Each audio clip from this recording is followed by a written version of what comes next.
Salut Eric. Salut Thierry.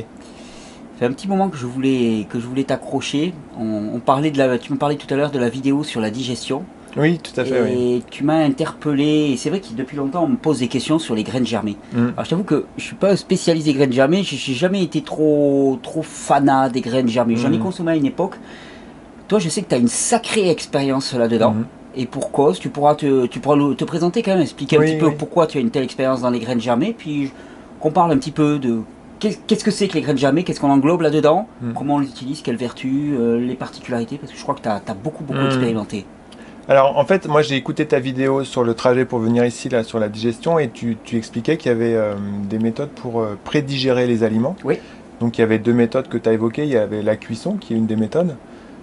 oui. Une méthode, Ça enfin, dégrade, c'est oui, prédigestion, je sais pas, voilà. mais ça dégrade en tout cas, Voilà. oui, ça dégrade les celluloses, oui. Il y avait la cuisson et la lactofermentation, en Oui, fait. oui, Et oui, moi tout je à te fait. dis, mais écoute Thierry, il y a une troisième méthode que tu as oublié d'évoquer, c'est la germination. Oui, absolument. Et en fait, ça, enfin, si on peut reprendre ce que tu as évoqué dans ta vidéo, en fait, la germination, c'est un processus qui va prédécouper les protéines, les lipides. Les celluloses aussi, Voilà, la présentes dans les cellulose, graines. en fait, c'est une prédigestion vraiment parce que la graine qui est mise à tremper, en fait, elle possède ce qu'on appelle des inhibiteurs d'enzymes. Donc, ce sont des molécules qui vont empêcher que la graine rentre en germination. Et à partir du moment où on fait tremper cette graine, il y a toujours un liquide qui est coloré, Oui. en fait, qui va sortir du trempage.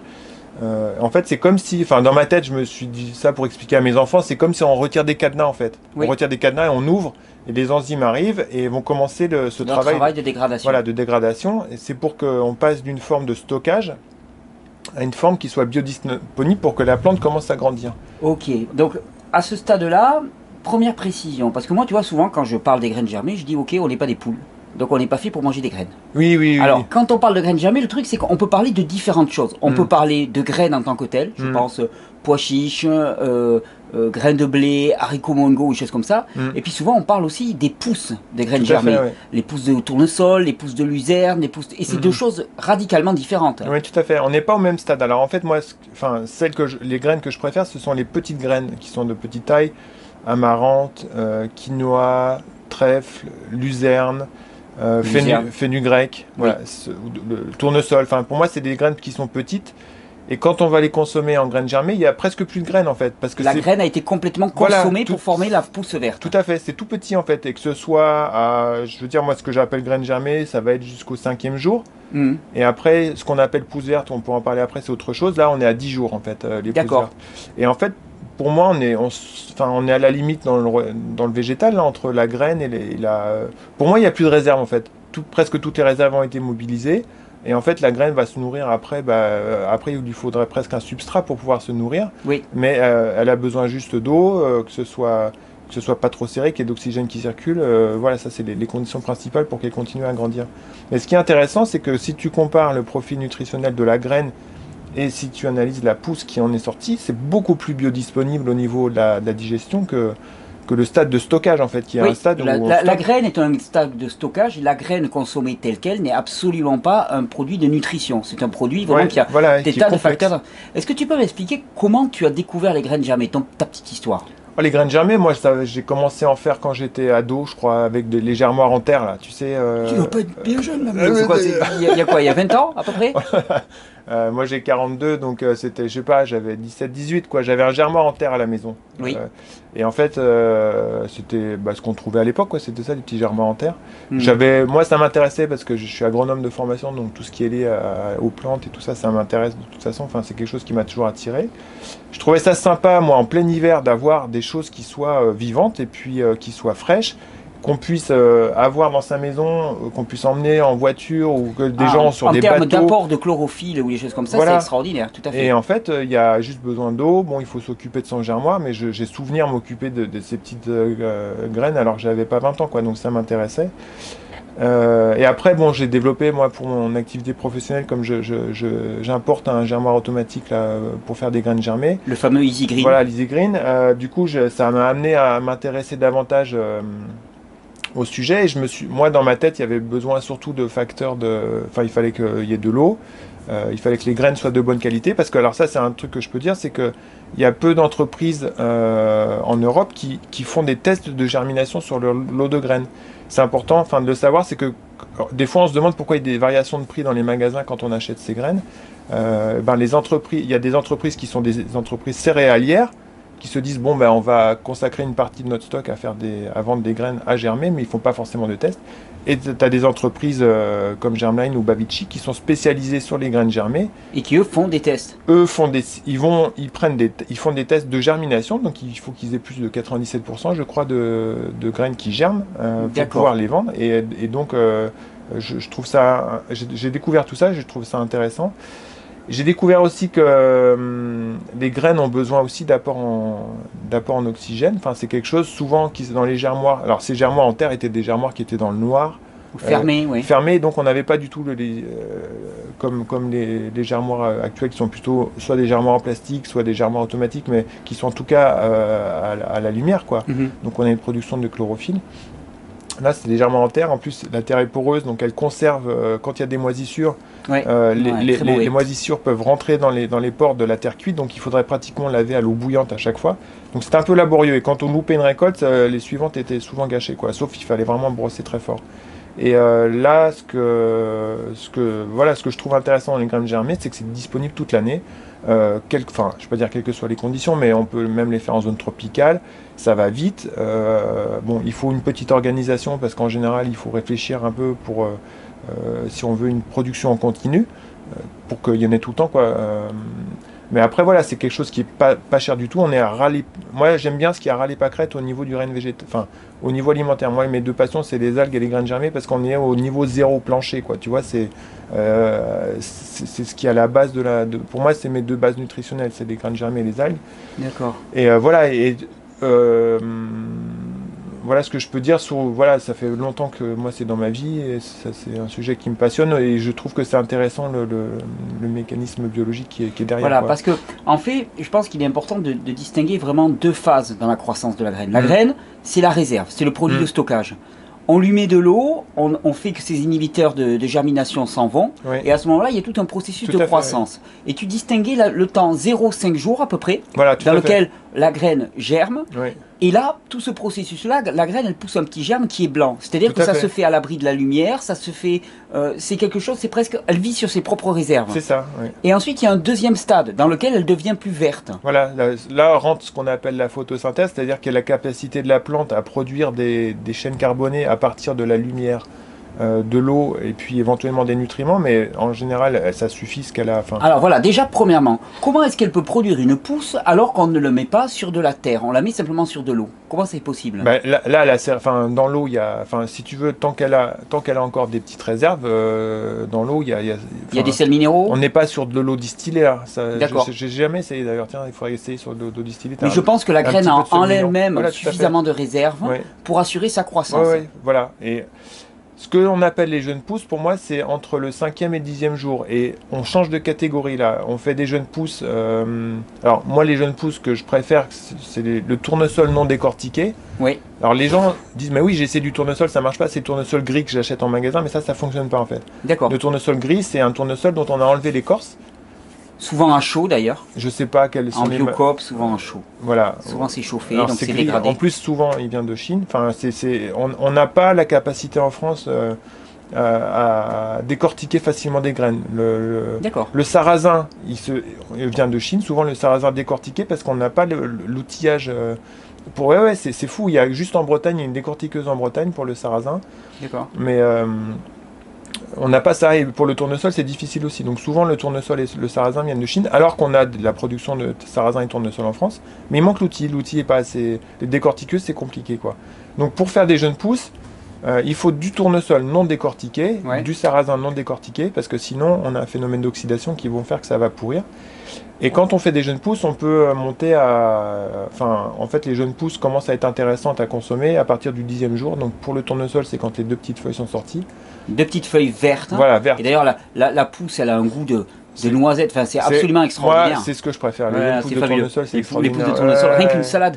Mais c'est vrai que c'est fabuleux parce que ça permet en hiver, même en contexte urbain, ou d'avoir, si tu as des racks chez toi de ça, tu peux vraiment te faire des salades au quotidien avec ces verdures-là fraîches. Moi, je sais que, comme je travaille là-dedans, moi j'ai 3 germoirs à la maison qui sont empilés, avec j'ai 15 plateaux qui tournent. Et moi, ma base là en ce moment, ça fait j'ai dû acheter une salade il y a 10 jours, quoi, mais c'est tout. Enfin, sinon, ma base de salade, moi, c'est des graines germées, en fait. Et j'adore, par exemple, le fenugrec, parce que, bon, après, toutes les propriétés, ça se retrouve assez facilement, les propriétés de telle ou telle graine. Mais je sais que le fenugrec nettoie le sang, et puis... alors c'est un gros activateur lymphatique aussi, ça fait bouger toute la lymphe, tout le voilà, système circulatoire. le fenugrec, moi, c'est une de mes graines préférées, et c'est amusant, parce que après, on a la sueur qui sent le fenugrec, enfin, là, on comprend intellectuellement que ça rentre vraiment au niveau cellulaire. C'est parce que tu sues quelque chose qui sent le fenugrec. Donc ça, c'est assez amusant, quoi. Et alors, dis-moi, en pratique, comment ça se passe? Pour quelqu'un qui a jamais fait, parce que les graines germées, on entend parler, mais ça, on fait comment? Alors la première chose que je conseille, c'est déjà aller une fois en magasin bio, acheter une barquette de graines déjà germées. Ah, pour goûter. Voilà, pour goûter. savoir à quoi ça engage. Avant de vous lancer là-dedans. La luzerne. Voilà, la luzerne, la plus simple. Pour démarrer, la luzerne, c'est fabuleux. Luzerne, trèfle, fenugrec, c'est les 3 les plus faciles, je trouve. Et c'est des petites graines, encore une fois, comme la quinoa, la marrante. On va y revenir, ça, ensuite, sur la taille des graines et la différence que ça induit. Voilà, achetez déjà des graines germées pour voir si ça vous plaît. Après, deuxième étape, investir dans un petit germoir, éventuellement. Alors, je déconseille les germoirs en terre-cuite, ça c'est personnel par rapport à ce qu'on a dit tout à l'heure. Oui. Mais il y a des germoirs en plastique enfin voilà, pour l'instant, il n'y a que ça qui coûte autour d'une vingtaine d'euros. D'accord. Et voilà, donc par contre, un germoir comme ça nécessite de l'entretien, c'est-à-dire qu'il faut rincer les graines 2 à 3 fois par jour. Et il faut veiller à ce que les plateaux soient dépourvus de graines qui commencent à pourrir parce qu'il n'y a pas d'aération qui se fait. Donc il faut être assez vigilant. D'accord. Et puis vous avez 3 plateaux et ça permet d'avoir une consommation pas tous les jours, mais enfin... Ça permet de saupoudrer les salades. Voilà, mais... Donc on fait tremper les graines dans un premier temps. Voilà, alors là, dans ces cas-là, on fait tremper les graines, on les dispose sur les plateaux. Après, les graines qui sont en bas, on les remonte d'un étage, on remet des graines à tremper qu'on met dans ce plateau. Et à la fin, on est sur le... En général, c'est 3 plateaux. Hein. D'accord. On consomme les graines qui sont tout en haut. Après, pour les gens qui en consomment de façon régulière, moi, je conseille un germoir automatique, enfin celui que je commercialise, parce qu'il n'y a pas à s'en occuper.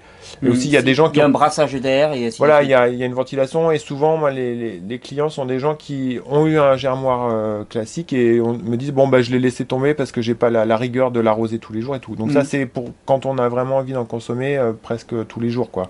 Ça, et alors dis-moi, quand on fait tremper préalablement la première fois les graines, il faut beaucoup les rincer, après comment ça se passe? Alors en fait le trempage en général sur les petites graines, c'est un trempage quand on met dans des germoirs à étage manuellement, c'est un trempage qui peut se faire sur quelques heures, ça suffit en général. D'accord. Après, alors il y a certaines graines comme le lin, comme le sarrasin, comme le cresson, qui sont des graines qui vont produire un mucilage. Donc une espèce de glu, quoi. Voilà. Un petit peu, quelque chose. Oui. Voilà. Donc en fait, les graines se protègent en produisant ce mucilage autour d'elles, parce que ça va leur servir à stocker l'eau. Mais quand on met exclusivement de ces graines à germer de cette manière-là, ça fait une masse. L'oxygène ne circule pas et ça pourrit très rapidement. Pourrit. Donc il y a plusieurs astuces. Donc lin, sarrasin et cresson. Voilà, le sarrasin fait du mucus. Le sarrasin en fait pas tant que ça, mais il en fait quand même. Le sarrasin en fait un petit peu, c'est pas... Alors il faut le rincer énormément. Moi, ce que j'avais remarqué, c'est que... Sarrasin décortiqué, hein. Ah oui, mais le sarrasin décortiqué, si on veut arriver à le faire germer, il faut le tremper, puis le rincer, le re-rincer, et on voit chaque fois une espèce de jus qui coule jusqu'à ce qu'il n'y ait plus que de l'eau. Et à ce moment-là, c'est gérable. Le chia aussi. Les graines de chia. Tout ça, c'est des graines qu'on appelle mucilagineuses, donc qui sont pas évidentes à réussir en premier. Donc il y a, disons, 2 solutions.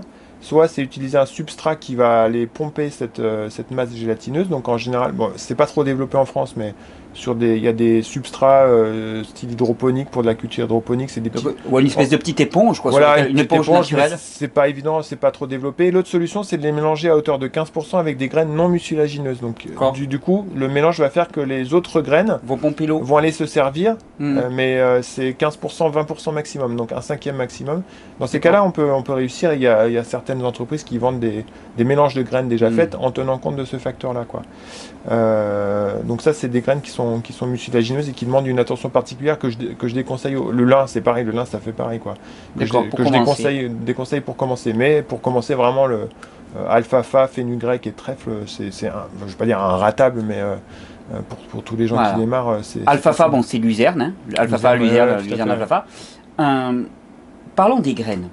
Parce que Une graine germée, on peut y mettre beaucoup de choses, comme on dit. On peut mettre la graine de luzerne, d'alfalfa, qui une fois qu'elle a fait sa pousse, n'a quasiment plus de graines. Oui. Et puis à l'inverse, on peut mettre des pois chiches, par exemple. Voilà, et c'est vrai que moi, quand je parle et quand je m'élève, entre guillemets, contre les graines germées, je m'élève contre les pois chiches, contre les haricots mungo, contre les choses comme ça.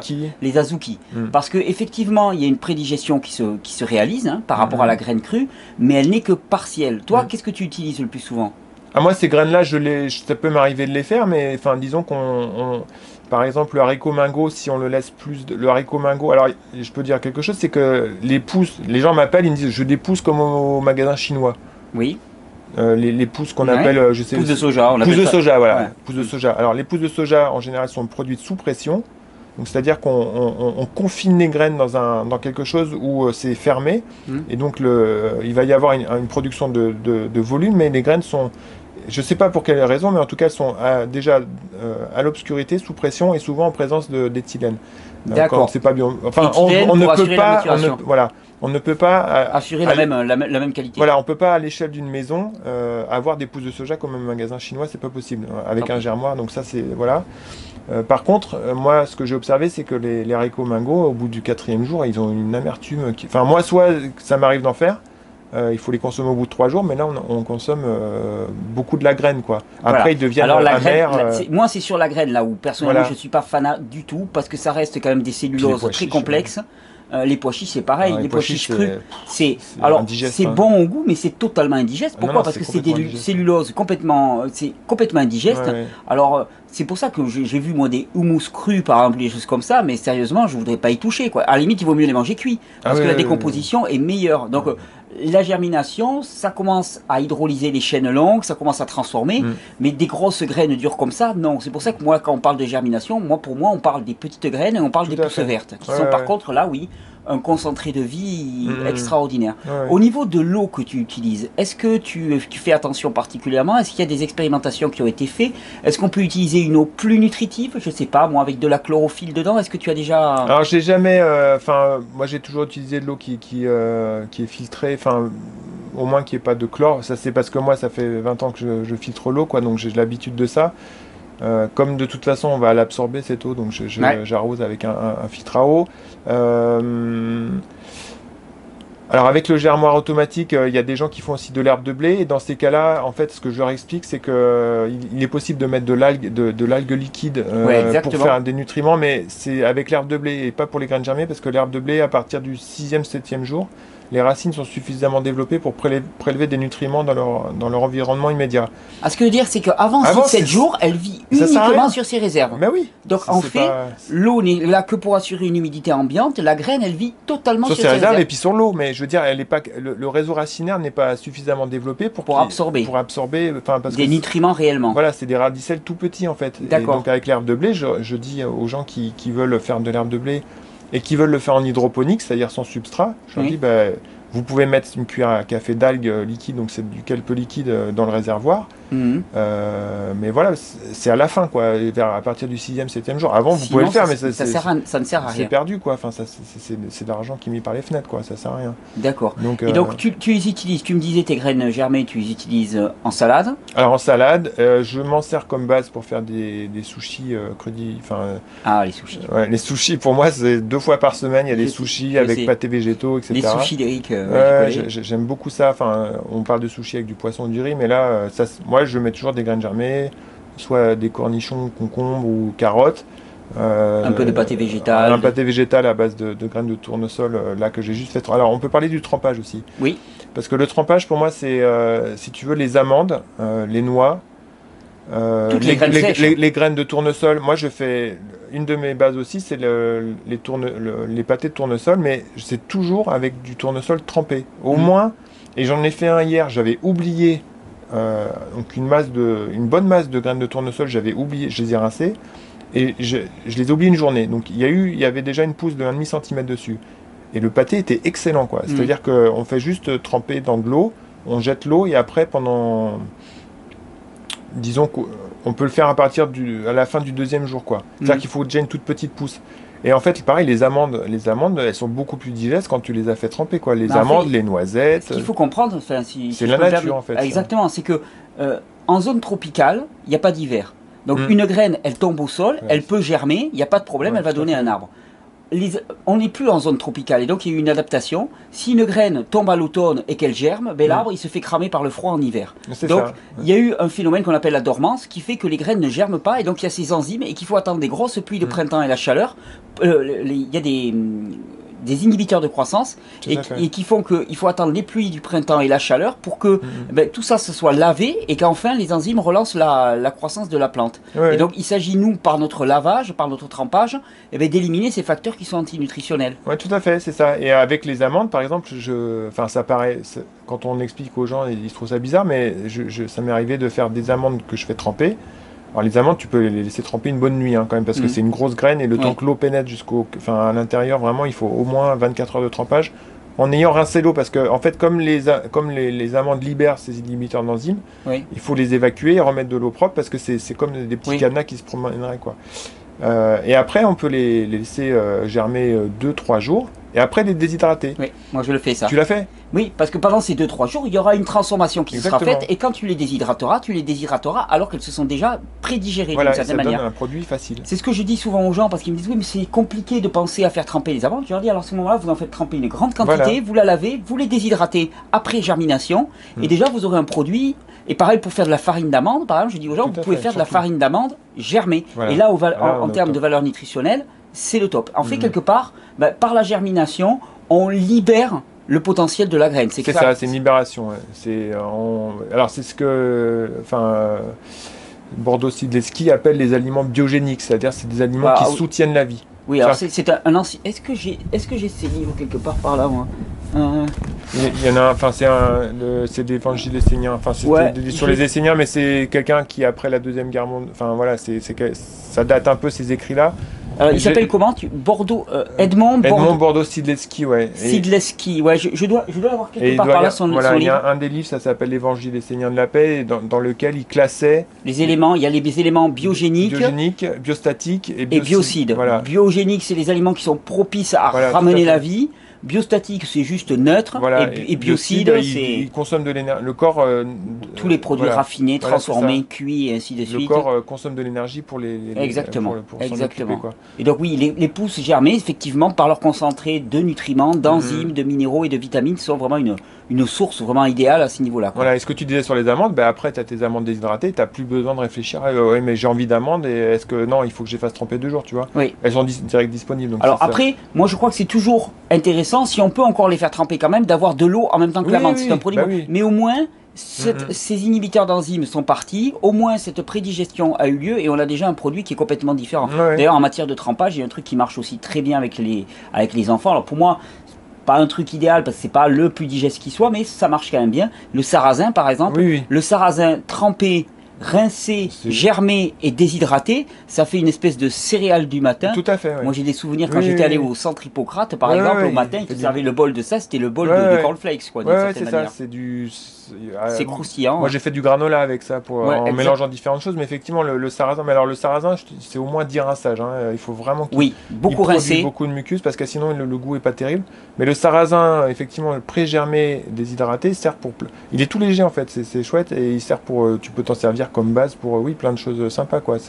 Plein de recettes. Voilà, c'est des choses dont on n'a pas l'habitude de faire ça, de faire tremper, de faire déshydrater derrière éventuellement. Mais je sais que moi, depuis 15 ans, je fais toujours tremper. Enfin, des amandes, j'en ai toujours, mais j'ai toujours des amandes qui traînent dans un bol dans la cuisine. Et puis, si quelqu'un veut des amandes, c'est celle-là qui prend, quoi. Enfin, et puis noisette, pareil, quoi. Enfin... Donc en germination, pour faire simple et pour conclure, quelles sont les 3 choses auxquelles il faut faire attention, on va dire, pour bien réussir des graines germées? Alors commencer par des graines faciles, donc des petites graines, déjà les commander auprès d'une entreprise qui est spécialisée dans les graines à germer.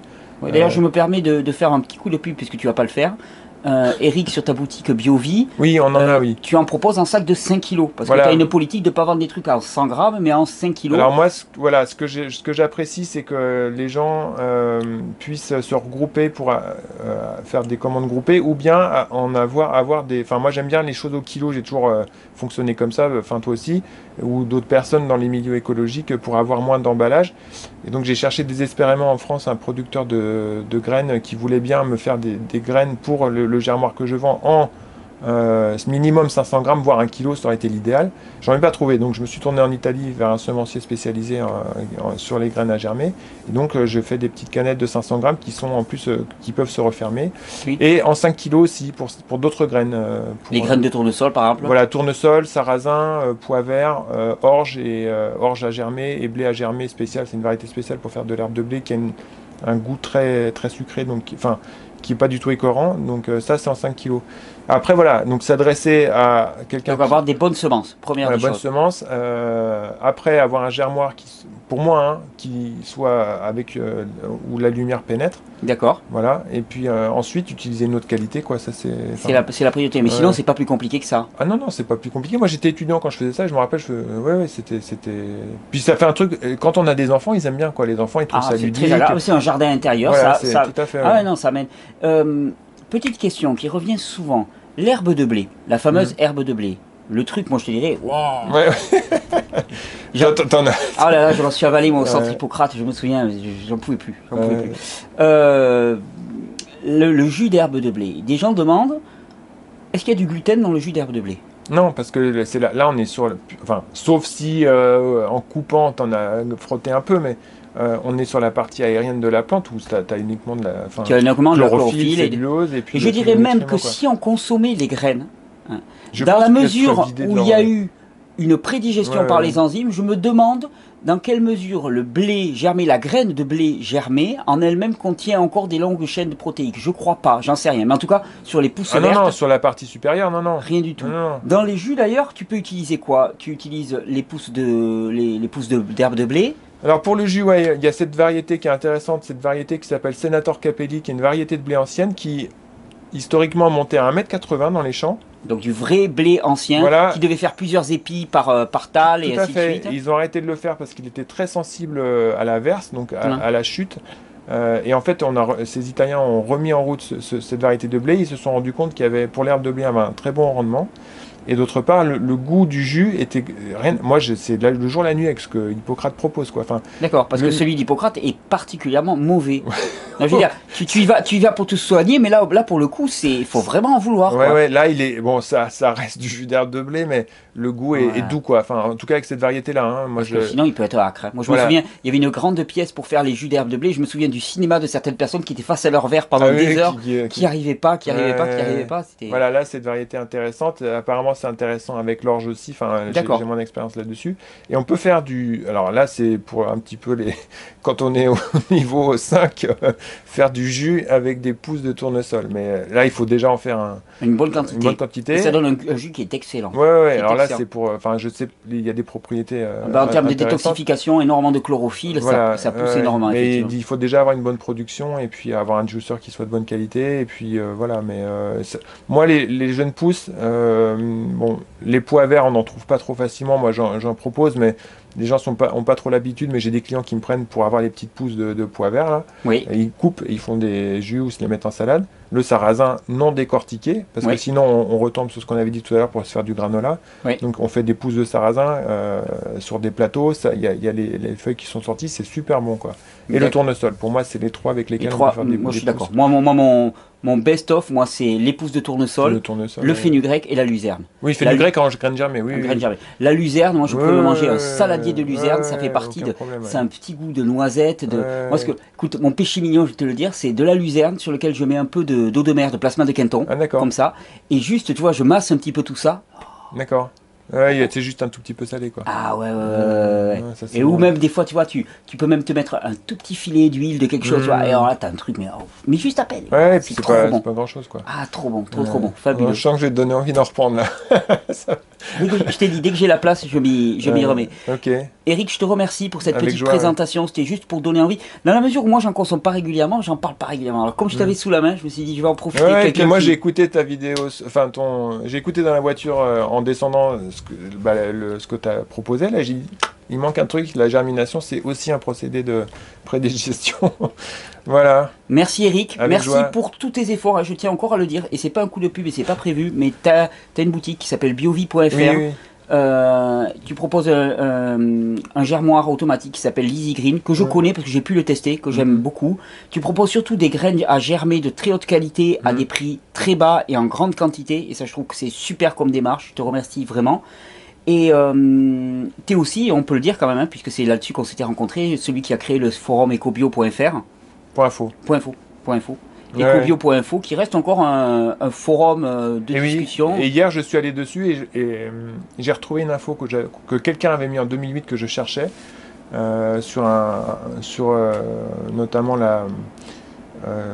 l'alimentation vivante pendant la grossesse. Oui. Et si ça avait été sur Facebook, j'aurais pas pu le retrouver parce que Facebook, il y a une obsolescence des informations qui fait que même 2 jours après, je n'arrive pas à retrouver. Ah mais le forum Ecobio, moi j'y suis arrivé en 2004 ou en 2005 ou en 2006. Ouais. Donc c'est une somme quoi. Il y a plus de 10 ans d'informations dessus. Quoi. Oui, c'est le site a démarré en 99. On est le forum, je l'ai mis, je crois en 2000-2001, peut-être un peu plus tard, ou même 2003, je sais plus. Enfin dans ces années-là. Donc on a une bonne dizaine d'années de recul et j'ai trouvé. Enfin moi j'aime bien les groupes Facebook parce que c'est très réactif, ça va vite. Mais par contre ça sert de base de données. Voilà. Ouais, base de données. Ouais.